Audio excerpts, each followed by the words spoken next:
میں ناہوش و بیزار ہوں مرمر کی سلوں سے، میرے لیے مٹی کا حرم اور بنا دو، اور تہذیب نوی کارگے شیشہ گراں ہے، اداب جنوں شاعر مشرق کو سکھا دو۔ یہ اقبال شاعر مشرق اقبال ہی تھے۔ تو یہ بیسک ان کا جو پیغام ہے اپنے نوجوانوں کو بیدار کرنا تھا۔ اب علی بخش کے الفاظ یہ ہیں جو روزگار فقیر نے بھی ہیں کہ وہ کہتے ہیں کہ میں نے اقبال کو دیکھا رات کو کہ وہ تہجد کی نماز پڑھتے ہیں، پھر قرآن کریم کی تلاوت کرتے ہیں، تلاوت کرتے کرتے آنسوں کی جھڑی لگ جاتی ہے اور قرآن کریم جو ہے ان کے آنسوں سے بھیگ جاتا ہے، تر ہو جاتا ہے۔ آج کے نوجوان کا المیہ یہ ہے کہ نہ تو وہ فارسی پڑھتا ہے، نہ وہ صحیح طرح عربی پڑھتا ہے، نہ وہ صحیح طرح اردو پڑھتا ہے، اور سارے کا جو سارا زور ہے وہ فزکس، کیمسٹری، بایو، انگلش اور میتھمیٹکس، اس کے اوپر جو ہے نا وہ زور ہے۔ تو اقبال کا پیغام کیسے سمجھیں گے؟ السلام علیکم ناظرین، جیسا کہ آپ کو علم ہے کہ میں مختلف شخصیات سے آپ لوگوں کا تعارف کرواتا رہتا ہوں، تو اسی طرح آج ہمارے پاس موجود ہیں جناب خواجہ اسلام بٹ صاحب، جن کا مختلف یونیورسٹیز، کالجز میں پڑھانے کا ایکسپیرینس ہے۔ تو انہوں نے نہ صرف اقبال کو پڑھا ہے بلکہ جذب کیا ہوا ہے۔ السلام علیکم سر۔ وعلیکم السلام ورحمۃ اللہ وبرکاتہ۔ سر میرا آپ سے سوال ہے کہ آج کل ہمارے نوجوان جو ہے وہ اس طرح اقبال کو سمجھتے نہیں ہیں، مطلب کہ وہ بی اے بھی کر جاتے ہیں، ایم اے بھی کر جاتے ہیں، ایم فل بھی کر جاتے ہیں، مگر وہ اقبالیات کو یا ڈاکٹر علامہ اقبال کی فکر کو سمجھ نہیں پاتے۔ تو وہ ڈاکٹر علامہ اقبال کی فکر ہے کیا اصل میں؟ آپ ہمیں کچھ نوجوانوں کو سمجھائیے۔ سب سے پہلے تو میں آپ کا نہایت ہی ممنون اور مشکور ہوں کہ آپ نے اپنے پروگرام میں مجھے دعوت فکر کی طرف مائل کیا، اور اقبال کے حوالے سے جو غلط فہمیاں جو پیدا ہو چکی ہیں یا کر دی گئی ہیں ان کو ذرا ڈیفائن کر دیا جائے کہ بھئی یہ ایسے نہیں ایسے ہے۔ علامہ اقبال وہ شخصیت ہیں کہ ہندوستان جب متحدہ ہندوستان تھا تو اقبال وہ واحد ہستی ہیں جنہوں نے اپنی تعلیم سیالکوٹ سے مکمل کرنے کے بعد لاہور جاتے ہیں، لاہور سے بھی بی اے کرنے کے بعد اور ایم اے کا امتحان انہوں نے فلسفے میں پاس کیا ہے، اور اس کے علاوہ پھر بیرون ملک جاتے ہیں، انگلینڈ جاتے ہیں، وہاں انہوں نے 2 سال جو ہے وہ بار ایٹ لا کیا ہے۔ اس کے بعد یہ 1908 جرمنی کا ان کا جو ہے وہ ایک سفر ہے، یہاں سے انہوں نے اپنا پی ایچ ڈی کا مقالہ جو ہے وہ مکمل کیا ہے، ایران میں الہیات کا ارتقاء، یہ ان کے مقالے کا جو ہے وہ عنوان تھا اور ان کا موضوع تھا۔ میری نظر میں جب میں تاریخ کا مطالعہ کرتا ہوں تو میرے مشاہدے میں یہ بات آتی ہے کہ اس وقت جو پہلے پی ایچ ڈی جنہوں نے پہلا جو انسان ہمارا سمجھ لیں کہ ہمارے قوم میں سے برصغیر پاک و ہند میں سے جس نے پہلی بار پی ایچ ڈی کی ہے وہ ڈاکٹر علامہ محمد اقبال تھے۔ اس کے بعد جب ہم دیکھتے ہیں کہ اقبال جو ہیں وہ دیکھیے ہر نوجوان کی خواہش ہے، آج بھی دیکھ لیں کہ وہ کہتا ہے کہ میں انگلینڈ چلا جاؤں اور میرا وہاں پہ سیٹلمنٹ میری ہو جائے، یا میں امریکہ میں چلا جاؤں وہاں پہ میری جو ہے نا وہ سیٹلمنٹ ہو جائے، میں وہیں رہ جاؤں۔ جبکہ اقبال نے ایسا نہیں سوچا، اقبال نے اپنی تعلیم کو مکمل کیا، ان کی تہذیب کو مکمل طور پر گہرائی کے ساتھ اس کو پڑھا، اور یورپ کے جو فلسفے ہیں ان کو کھنگال ڈالا، اور انہوں نے یہی فیصلہ کیا کہ میری ضرورت میری قوم کو زیادہ ہے۔ اور اس وقت یہ بات تھی کہ ہماری جو زبان تھی اس وقت، جو دفتری زبان یا سرکاری زبان تھی وہ فارسی تھی، اردو نہیں تھی۔ تو اقبال نے اپنی جو شاعری ہے وہ بیسک دیکھی، ان کی جو پہلی کتاب ہم کہتے ہیں بانگ درائب، وہ ان کی پہلی کتاب نہیں ہے۔ ان کی جو انہوں نے شاعری شروع کی ہے تو اس میں اسرار خودی کا پہلا نام ہے جو 1915 میں چھپی ہے، پہلی کتاب اسرار خودی۔ بانگ درائب تو 1924 میں آئی ہے باہر، بال جبریل جو ہے وہ 1936 میں چھپی ہوئی ہے۔ اسی طرح میں آپ کو بتا رہا ہوں کہ پہلے شخص، پہلے انسان، پہلے ہندوستانی جو برصغیر سے پی ایچ ڈی کرنے کے لیے یورپ جاتے ہیں، پھر وہ واپس آتے ہیں اور اپنی قوم کی رہنمائی کے لیے دیکھیے انہوں نے اپنی کسی کتاب کی کوئی رائلٹی نہیں لی۔ علامہ اقبال نے جو کچھ قوم کو دیا ہے وہ انہوں نے ایک امانت سمجھ کر اپنی قوم کو دیا ہے، اس کا انہوں نے کوئی معاوضہ طلب نہیں کیا۔ اب بات یہاں رہ جاتی ہے کہ نوجوان سمجھ نہیں رہا اقبال کو، اس کی بیسک وجہ یہ ہے کہ ہمارا نوجوان جو ہے وہ عربی زبان اور فارسی زبان سے نابلد ہے. عربی زبان اور فارسی زبان دو ایسی چیزیں ہیں، انہی کے ملاپ سے اردو زبان جو ہے وہ وجود میں آئی ہے. ہم کہتے ہیں اردو زبان کی جو ماں ہے وہ فارسی ہے اور اس کا جو باپ ہے وہ عربی ہے، اور کچھ الفاظ سنسکرت سے اس میں لیے گئے ہیں، اس میں کوئی شک نہیں، لیکن مرکز منبع جو ہے وہ عربی زبان ہے اور فارسی زبان ہے. اب اقبال نے جو اپنی شاعری کی ہے وہ اصل میں فارسی میں کی ہے. جب ان سے یہ پوچھا گیا کہ اقبال آپ اردو میں شاعری کیوں نہیں کرتے، تو اقبال نے ان کو جواب دیا تھا کہ اردو میں مجھے الہام ہی نہیں ہو رہا، یہ فارسی میں ہی مجھ پہ جو ہے نا القاء ہو رہا ہے، اور جو چیز مجھ پہ جو ہے نا القاء ہوتی ہے یا الہام کے ذریعے میرے دل میں آتی ہے میں اس کو قلم کے ذریعے لکھ لیتا ہوں. تو یہ 1900 سمجھ لیں کہ 11 کی بات ہے، 9 سے 11 یہ ان کا دوسرا دور شروع ہو چکا تھا شاعری کا، کہ جب جو ڈاکٹر عبد القادر ان کے دوست تھے انگلینڈ میں، جو ان کے ساتھی بھی تھے، انہوں نے ان کو اردو شاعری کی طرف راغب کیا. ان کا نام تھا عبد القادر، جنہوں نے بانگے درا کا دباچہ لکھا ہوا ہے. تو اردو شاعری میں بھی علامہ کی جو زبان تھی وہ تو تھی تو اردو، لیکن اس میں فارسی کے اور عربی کے جو الفاظ ہیں وہ استعمال کیے گئے ہیں. آج کے نوجوان کا المیہ یہ ہے کہ نہ تو وہ فارسی پڑھتا ہے، نہ وہ صحیح طرح عربی پڑھتا ہے، نہ وہ صحیح طرح اردو پڑھتا ہے، اور سارے کا جو سارا زور ہے وہ فزکس، کیمسٹری، بایو، انگلش اور میتھمیٹکس، اس کے اوپر جو ہے نا وہ زور ہے. تو اقبال کا پیغام کیسے سمجھیں گے؟ وہ اقبال کا پیغام تو تب سمجھیں گے جب وہ ان کو جو ہے اردو زبان سے آگاہی ہوگی. سر ایک اور سوال ہے کہ ہم دیکھتے ہیں کہ ہمارے معاشرے کے اندر سوشل میڈیا پر ہم دیکھتے ہیں، فیس بک، انسٹاگرام پر اکثر لوگ جو ہے وہ ڈاکٹر علامہ محمد اقبال کی طرف مختلف اشعار جو ہے وہ منسوب کر دیتے ہیں جو کہ وہ ان کے نہیں ہوتے. اس سے کیا ہوتا ہے کہ اس سے ان کی پرسنالٹی پر اثر پڑتا ہے. تو آپ اس حوالے سے کیا کہتے ہیں؟ بہت ہی بہترین سوال آپ نے کیا ہے، اور میں یہ چاہتا تھا کہ مجھ سے کوئی یہ بندہ پوچھے، کوئی بات پوچھے، میں اس کو جواب دوں. میں نے بھی دیکھا ہے کہ سوشل میڈیا پر لوگ جو ہیں وہ اقبال کے نام سے بہت سارے اشعار جو ہیں وہ منسوب کر دیتے ہیں. میں یہ کہوں گا کہ اقبال جیسی شخصیت کے اشعار کم از کم ویریفائی کر کے، تسلی کر کے کہ کیا یہ اقبال کی ہی شاعری ہے یا کسی اور کی شاعری ہے. اقبال کی جو شاعری ہے اس کا وزن الگ ہے. اقبال کی شاعری کا ایک مقام، ایک جو معیار ہے وہ نظر آتا ہے. جیسے دیکھیے عام شعراء سے ہٹ کے ان کا کلام ہے.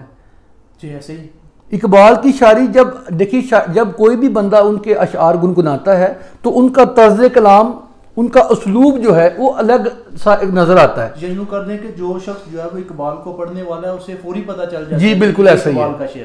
ہم اگر سوشل میڈیا پہ جو لوگ اقبال کے نام سے جو اشعار جو ہیں وہ منسوب کرتے ہیں، یہ ان کی کم علمی ہے اور کم فہمی ہے. میں یہی کہوں گا کم از کم ان کو جو تحقیق کرنی چاہیے. جو اقبالیات کے ماہرین ہیں وہ بڑی آسانی کے ساتھ آپ ان کو ڈھونڈ سکتے ہیں، شہر میں بھی جو ہے وہ موجود ہیں. دوسری بات ہے کہ انٹرنیٹ پہ علامہ کی تمام کتب کو جو ہے وہ ڈال دیا گیا ہے. آپ گوگل پہ سرچ کر لیں، کوئی بھی کتاب کسی بھی صفحے سے آپ جو ہے سرچ کر سکتے ہیں. اقبال کی پوئٹری سے آپ کو معلوم ہو جائے گا. جیسے میں کہتا ہوں، اقبال کہتے ہیں کہ اجاز ہے کسی کا یا گردش زمانہ، ٹوٹا ہے ایشیا میں سحر فرنگیانہ، تعمیر آشیاں سے میں نے یہ راز پایا، اہل نوا کے حق میں بجلی ہے آشیانہ. یہ بندگی خدائی وہ بندگی گدائی، یا بندہ خدا بن یا بندہ زمانہ، غافل نہ ہو خودی سے کر اپنی پاس بن، شاید کسی حرم کا تو بھی ہے آستانہ. اے لا الہ کے وارث باقی نہیں ہے تجھ میں گفتار دل برانہ، کردار قاہرانہ، تیری نگاہ سے دل سینوں میں کانپتے تھے، کھو گیا ہے تیرا جذب کلندرانہ. راز حرم سے شاید اقبال باخبر ہے اس کی گفتگو کے انداز محرمانہ. تو دیکھیے اقبال کی جو اسلوب جو آ رہا ہے، جو اس کا طریقہ آ رہا ہے، وہ باقی جو جتنے بھی شدہ ہے اس سے جدا تر ہے. جدا نہیں میں کہتا، جدا تر ہے. تو جو بھی اقبال کا شعر آپ کی نظر سے گزرتا ہے یا آپ پڑھتے ہیں، کوئی بھی پڑھتا ہے، تو دیکھیے اس کا جو وزن ہے کہ اقبال کے معیار کے مطابق ہے. سر میرا ایک سوال ہے کہ ڈاکٹر علامہ محمد اقبال ایک ایسی پرسنالٹی ہے کہ جنہوں نے خود بھی ایک شعر کے اندر کہا کہ میں خود بھی نہیں اپنی حقیقت کا شناسا. گہرا ہے میرے خیالات کا پانی۔ مجھ کو بھی تمنا ہے کہ اقبال کو دیکھوں کہ اس کی جدائی میں بہت عکس فشانی۔ اقبال بھی اقبال سے آگاہ نہیں ہے، کچھ اس میں تمسخر نہیں واللہ نہیں ہے۔ تو دراصل اقبال تھے کون؟ اقبال کون تھے، اقبال کیا تھے، اور اقبال نے کیا پیغام دیا اپنی قوم کو؟ سب سے پہلے تو بات میں آپ کو یہ بتاؤں کہ اقبال ایک صوفی منش گھرانے سے ان کا تعلق تھا۔ ان کی جو تربیت ہوئی ہے ان کی والدہ نے کی ہے، باپ نے کی ہے، والد صاحب نے کی ہے۔ ان کی جو والدہ تھیں وہ حافظ قرآن تھیں، محلے کے بچوں کو قرآن پاک پڑھایا کرتی تھیں۔ اقبال انہی کی آغوش میں جوان ہوئے ہیں، ٹھیک ہے۔ اور اقبال کے جو والد صاحب تھے ان کی تعلیم کے بارے میں کچھ ذکر نہیں ملتا کسی انسائکلوپیڈیا میں، لیکن وہ اتنا لوگ کہتے ہیں، ہمارے جو شہر کے جو پرانے لوگ تھے جن سے میں ملا ہوا ہوں، وہ کہتے تھے کہ اقبال کے والد صاحب کو عربی زبان اور فارسی زبان پہ مہارت تھی۔ تو اقبال کی جو تربیت ہوئی ہے گھر سے ہوئی ہے، اور سب سے پہلے ان کو ان کے والد صاحب نے ہمارے ایک شہر میں سیالکوٹ میں ایک مسجد ہے، اونچی مسجد سے کہتے ہیں، اقبال روڈ پہ ہی ہے، وہاں پہ ان کو جو ہے وہ داخل کروایا تھا دینی تعلیم کے لیے۔ تو وہاں پہ جو مولوی صاحب تھے ان کا نام تھا غلام حسن۔ یہ تقریباً سمجھ لیں کہ 1882 کی بات ہے، 1882 تقریباً اقبال کی عمر 5-6 سال کے قریب تھی۔ تو وہاں پہ جو ان کے استاد بعد میں جن کو شمس العلماء کا خطاب بھی ملا تھا انگریز حکومت کی طرف سے، مولوی میر حسن صاحب، انہوں نے اقبال کو دیکھا، اقبال چھوٹی سی عمر میں قرآن کریم کی تلاوت کر رہے ہیں اتنی خوش الحانی کے ساتھ۔ انہوں نے بچے کا ماتھا دیکھا اور جو ہے پوچھا اپنے دوست وہ جو غلام حسن صاحب تھے کہ یار یہ بچہ کون ہے، کس کا بچہ ہے؟ تو انہوں نے کہا کہ یہ بابا نتھو، ان کا نام مشہور تھا، اقبال کے والد صاحب کا جو نام شیخ نور محمد کے نام سے تو ہے آپ سب جانتے ہیں، لیکن جو ان کا عرفی نام تھا وہ نتھو کے نام سے مشہور تھے۔ تو انہوں نے کہا یہ بابا نتھو کا بیٹا ہے، اقبال اس کا نام ہے۔ تو انہوں نے کہا کہ یار میں نے اس کے باپ سے ملنا ہے، اور یہ بچہ عام بچہ نہیں لگ رہا مجھے۔ ان کی دور سے نگاہ نے پہچانا، آپ نے پوچھا نا کہ اقبال کون تھے، تو میں اسی کی طرف جو ہے نا آ رہا ہوں۔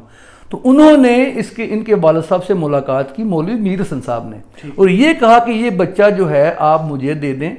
اور وہ پڑھا رہے تھے، یہ گندم منڈی میں اسکول ہے وہاں، اسکواچ مشن اسکول، آج بھی وہ قائم دائم ہے الحمدللہ۔ تو وہ وہاں پڑھا رہے تھے۔ تو اقبال کے والد صاحب سے جب بات کی تو اقبال کے والد صاحب نے رضامندی ظاہر کر دی کہ ٹھیک ہے ابھی آپ اس کو پڑھائیں۔ تو اقبال نے پہلی کلاس سے لے کے 12ویں کلاس تک اسی اسکول میں تعلیم پائی ہے، اور مولوی میر حسن صاحب جو تھے ان کے استاد تھے فارسی میں بھی اور عربی میں بھی۔ اب چونکہ عربی زبان اور فارسی زبان یہ آپس میں ایسی دو گہری زبانیں ہیں، قدیم زبانیں ہیں، کہ سب سے پہلی بات تو یہ ہے کہ مولانا رومی کا کلام بھی فارسی میں تھا، شاہ سعدی شیرازی کا کلام بھی فارسی میں تھا، مولانا جامی کا کلام بھی فارسی میں تھا۔ تو اس حوالے سے ان کو جو ہے نا یہ عربی زبان اور فارسی زبان سے شناسائی دینے والے جو تھے وہ مولوی میر حسن صاحب تھے۔ ٹھیک ہو گیا۔ اب چونکہ ان کا جو میلان تھا مولوی صاحب کا وہ دین کی طرف تھا، تو اقبال کا میلان بھی آہستہ آہستہ اپنے استاد کی طرف جو ہے نا وہ مائل ہوتے گئے، چونکہ ان کو گھر سے بھی جو تربیت ملی ہوئی تھی وہ دینی ماحول میں ملی ہوئی تھی۔ میں نے بتایا کہ ان کی والدہ حافظ قرآن تھی، بچوں کو قرآن پڑھایا کرتی تھی۔ اس کے علاوہ اقبال کی جو شخصیت تھی، کیونکہ میں نے بتایا کہ مولوی حسن کے زیر اثر رہ کے ان کو جو ہے نا وہ دین کا شغف بھی ہو چکا تھا، اور ان کو جو ہے اقبال کو قرآن کریم پڑھنے کا شوق بھی تھا۔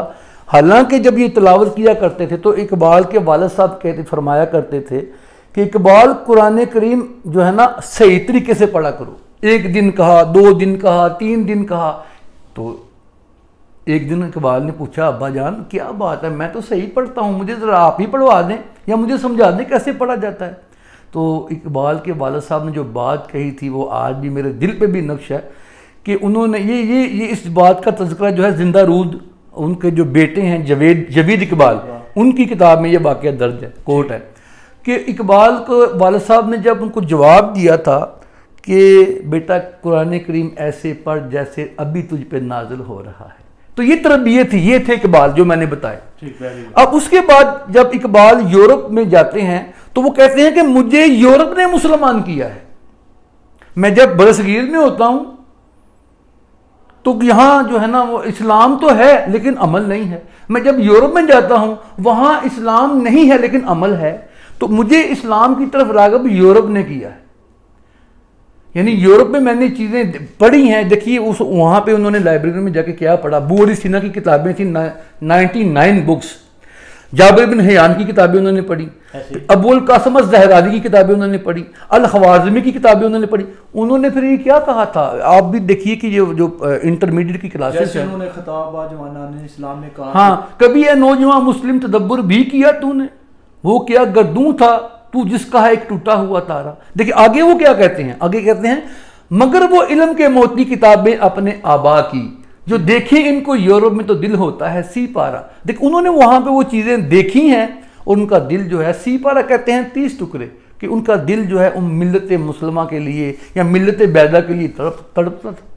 اب علی بخش کے الفاظ یہ ہیں جو روزگار فقیر نے بھی ہیں، کہ وہ کہتے ہیں کہ میں نے اقبال کو دیکھا رات کو کہ وہ تہجد کی نماز پڑھتے ہیں، پھر قرآن کریم کی تلاوت کرتے ہیں، تلاوت کرتے کرتے آنسوں کی جڑی لگ جاتی ہے اور قرآن کریم جو ہے ان کے آنسوں سے بھیگ جاتا ہے، تر ہو جاتا ہے، اور میں نے کئی بار جو ہے ان کے ہاتھ سے وہ قرآن کریم جو ہے وہ وہاں سے نکالا ہے، اور اقبال کے آنسوں سے تر میں نے قرآن پاک اصل میں اقبال یہ تھے۔ سر ڈاکٹر علامہ محمد اقبال چونکہ آقا علیہ السلام سے بڑی محبت کرتے تھے، جیسا کہ ان کا جواب شکوہ کے اندر ایک شعر بھی ہے کہ کی محمد سے وفات ہونے تو ہم تیرے ہیں، یہ جہاں چیز ہے کیا لوح و قلم تیرے۔ یا اسی طرح ایک اور شعر کے اندر انہوں نے کہا کہ حضور دہر میں آسودگی نہیں ملتی، تلاش جس کی ہے وہ زندگی نہیں ملتی، مگر میں نظر کو ایک آبگینہ لایا ہوں، جو چیز اس میں ہے وہ جنت میں نہیں ملتی، جھلکتی ہے تیری امت کی آبرو اس میں، طرابلس کے شہیدوں کا لہو ہے اس میں۔ تو آقا علیہ السلام کے ساتھ اقبال جو ہے وہ بڑی محبت کرتے تھے، مگر ہم دیکھتے ہیں کہ انہوں نے حج بھی نہیں کیا تھا، اس کی بیسک کیا وجہ؟ علامہ کی جو نظم ہے بانگ درا سے ہے یہ، اور یہ آخری نظم میں سے ہے، تو وہ فرماتے ہیں گراں جو مجھ پہ یہ ہنگامہ زمانہ ہوا، جہاں سے باندھ کر رکھتے سفر روانہ ہوا، قیود شام و سحر میں بسر تو کی لیکن نظام کہنہ عالم سے آشنا نہ ہوا، فرشتے بزم رسالت میں لے گئے مجھ کو، حضور آیا رحمت میں لے گئے مجھ کو، کہا حضور نے اے اندلیب باغ حجاز، کلی کلی ہے تیری گرمی نوا سے گداز، نکل کر باغ جہاں سے برنگے بو آیا، ہمارے واسطے کیا تحفہ لے کے تو آیا۔ اب حضور آپ کو پتا ہے کہ حضور ایسے ہاتھ جوڑے ہوئے کھڑے ہیں، عرض کرتے ہیں اب آگے حضور علیہ السلام ہیں، عرض کرتے ہیں حضور دہر میں آسودگی نہیں ملتی، تلاش جس کی ہے وہ زندگی نہیں ملتی، ہزاروں لالا و گل ہیں ریاض ہستی میں، وفا کی جس میں ہو بو وہ کلی نہیں ملتی، مگر نظر کو میں ایک آبگینہ لایا ہوں، جو چیز اس میں ہے جنت میں بھی نہیں ملتی۔ تو حضور نے جو ہے نا وہ استفسار فرمایا کہ بھئی اقبال جنت میں کیا چیز نہیں ملتی، تم کیا چیز لے کے آ گئے ہو جو جنت میں، اللہ تو کہتا ہے کہ جنت میں ہر چیز ملے گی، تو کیا چیز لے کے آیا ہے؟ تو پھر ہاتھ جوڑتے ہیں، وہ آگے سے جو ہے نا وہ عرض کرتے ہیں حضور دہر میں آسودگی نہیں ملتی، تلاش جس کی ہے وہ منزل زندگی نہیں ملتی، مگر نظر کو میں ایک آبگینہ لایا ہوں، جو چیز اس میں ہے جنت میں بھی نہیں ملتی، جھلکتی ہے تیری امت کی آبرو اس میں، جھلکتی ہے تیری امت کی آبرو اس میں، طرابلس کے شہیدوں کا ہے لہو اس میں۔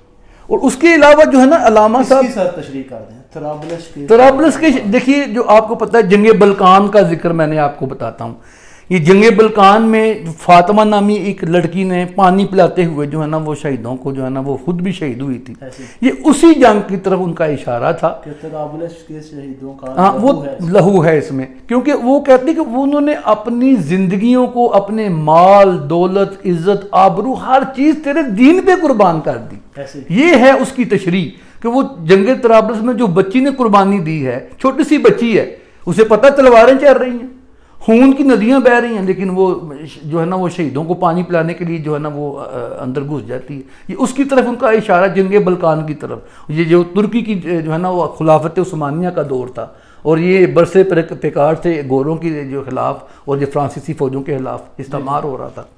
سر ڈاکٹر علامہ محمد اقبال نے اپنی شاعری کے اندر شاہین جو لفظ ہے اس کو بہت زیادہ استعمال کیا، جی، چونکہ اس پرندے کے اندر بہت ساری خوبیاں ہیں، تو اس کی بیسک وجہ کیا ہو سکتی ہے کہ آپ نے جو ہے وہ نوجوانوں کو جو ہے وہ شاہین کے ساتھ تشبیہ دی؟